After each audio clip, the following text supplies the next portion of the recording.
남편은 아내가 생각하는 것만큼의 그 깊은 관계는 아니었다라고 하는 것 때문에 굉장히 당당한 거고요. 그리고 아내분은 그래도 그 시간에 어떻게 그 친밀하게 여자하고 당연하죠. 대화할 수가 네. 있었는가. 이제 거기에 대한 어떤 분노감인 거죠. 그러니까 이게 뭔가 경중의 차이로 둬서 이거는 여자 문제가 아니다. 네. 여성 입장에서는 그냥 눈 마주치고 그 여자랑 앉아있는 것만으로도 너는 나를 배신한 거다. 뭐 이렇게 되는 거죠. 남자들은 근데 뭐 꼭 어떤 직접적인 관계가 있지 않고서는 여자 문제라고 생각을 안 하는 건가요? 네, 아니요. 그분의 사연을 이제 되게 들어봤는데 당황하시네요. 말씀하신 대로 후배가 소개팅을 시켜줘서 만났다면은 입이 10개라도 할 말이 없는데 여기를 잠깐 들여다보니까 이 유흥업소에 그래, 그냥, 너무 예, 스트레스가 맞아요. 많이 차서 이제 간 건데 그런 건 그렇죠. 어떻게 해야 됩니까? 왜냐하면 이 남편이 그때 당시에 이미 이제 지쳐있는 상황이었어요. 그러니까 뭐가 지쳐있냐면 끊임없이 아내를 도와주는데 아까 집안 정리라든지 이런 거를 남편이 이제 거의 다 끊임없이 했어요. 네, 화면에선 다 나오지 네, 않았지만. 그렇게 했는데 도와줘도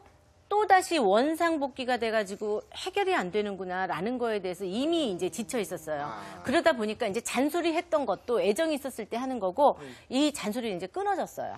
잔소리도 이제 끊어지고 포기 상태. 네. 그러니까 이 지쳐 있는 거를 잠시 어떤 여성하고 이 약간의 이제 위로를 조금 받은 그래서 거죠. 저희는 정말 납득이 안 됐잖아요. 아까 그 후배가 그 형수님한테 전화 통화한 게. 네. 근데 후배 간에는 괜찮은 줄 알고 거기 어디 바에 있을 거예요. 그 유흥업소 여자를 얘기를 한 거예요.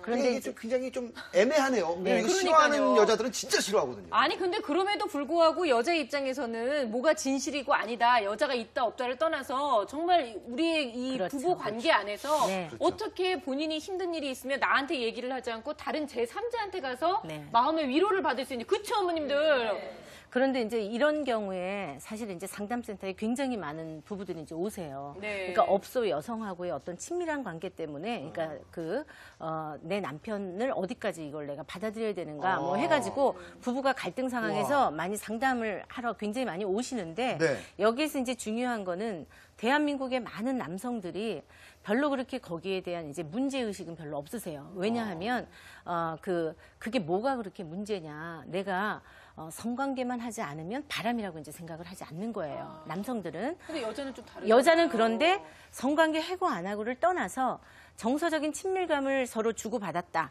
그리고 문자 메시지가 오고 갔다. 뭐 전화 통화라도 한다라고 했을 때에는 이미 외도의 개념으로 이렇게 보고 있는 거예요. 그렇기 때문에 여기에 대한 갈등이 굉장히 클 수밖에 없어요. 네네. 근데 우리나라의 남성 어떤 집단의 직장 문화라든지 이런 거하고도 굉장히 많이 연결이 그렇죠. 되고요. 그렇죠. 본인의 뜻이 아니에요. 27살에 회사에 들어갔는데 저기 유흥업소에 가자고 얘기했는데 전화 안 갑니다.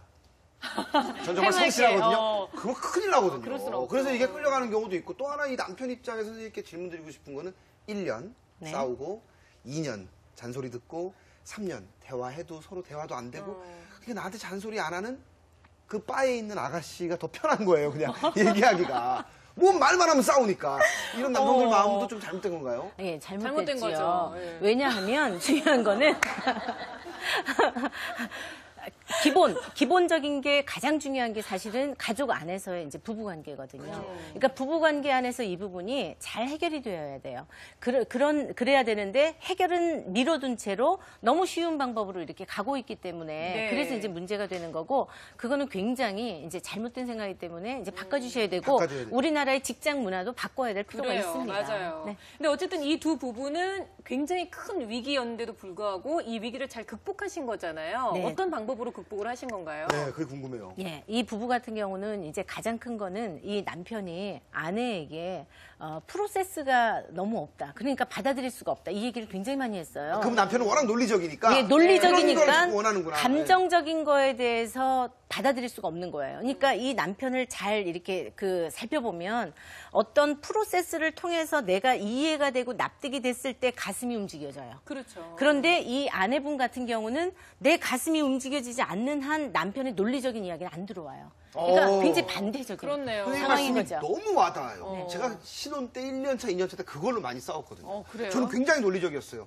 난 열심히 일하고, 월급 갖다 주고, 여보가 이거 뭐 설거지? 일주일에 한 번만 한다? 약속하고 막 딱 했는데 그런 게 아닌 거예요. 틈틈이 아내한테 어떤 진실된 걸로 그 자리를 자기를 사랑해달라는 거예요. 네네. 그게 이 세상에서 제일 어려운 것 같아요. 그러니까 너무 말이에요. 어려워. 그래서 이제 이 부부 같은 경우는 서로 상담 과정에서 이제 어떤 부분들에 대한 것들을 이제 중요하게 생각을 했냐면 어린 시절에 이제 성장 과정을 많이 살펴보게 했어요. 네. 그런데 성장 과정을 살펴봤더니 남편 같은 경우는 엄마에 대한 상처와 분노가 이제 굉장히 큰 분이에요. 엄마가 무서워. 예, 엄마가 굉장히 칼 같은 분이세요. 어. 그리고 아주 엄격하고 통제가 심하고 철두철미하고, 그러니까 아주 빈틈없이 아까 그 집안에 머리카락 하나 있는 것이 용납이 안 되는 그런 집안에서 이제 훈련받고 교육받으신 이제 남편인 거죠. 네네. 그러니까 어린 시절에 워낙 많이 통제받고 강압적인 부분에 무서움과 두려움이 있기 때문에 그 저분 연세면 두들겨 맞기도 많이 하고 예, 그랬겠네요. 그것도 있고 굉장히 착한 아들로 사는 거죠. 엄마가 시키는 대로 나는 그 통제권 안에서 사는 거예요. 모범적으로. 예, 그런데 결혼해서 이제 성장해서 가정을 꾸리고 이렇게 하다 보니까 사실은 여성에 대한 어떤 피해의식 같은 것도 좀 남아있을 수 있고요. 왜냐하면 내가 이렇게까지 어린 시절에 통제받으면서 힘들게 살아야 됐는가라는 거에 대해서 생각할 수 있고요.